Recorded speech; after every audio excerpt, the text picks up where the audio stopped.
Next up is wet on wet.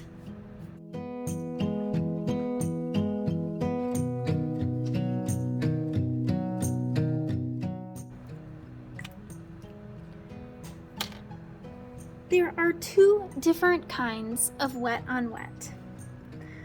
The first kind is where you would paint, let's see,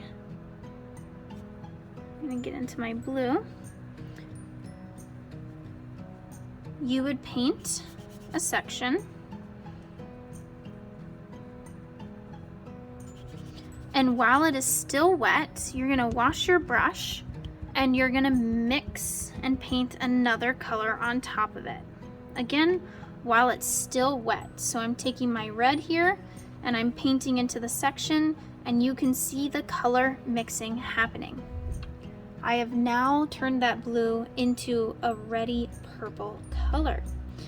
And let's say I wanted it to be more on the blue side and it's too red for me. Easy, I just clean my brush, pick up some blue, and I can mix back in. That is the first example of wet on wet. The second example is first getting a puddle of water before I actually add any colors.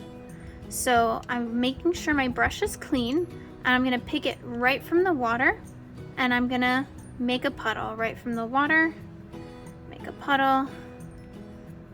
So I think I have a wet enough puddle.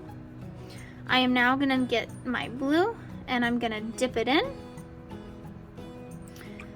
Clean, clean, clean. I'm gonna pick up my red and I'm gonna dip it in.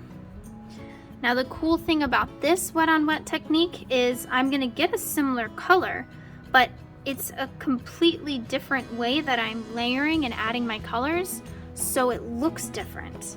You have less control over this, but the technique and the texture that it dries out as is pretty cool. You could dip in other colors too if you wanted to do more than just one. So you could definitely have some fun with the wet on wet technique. And once that dries, I'll show you guys what it looks like.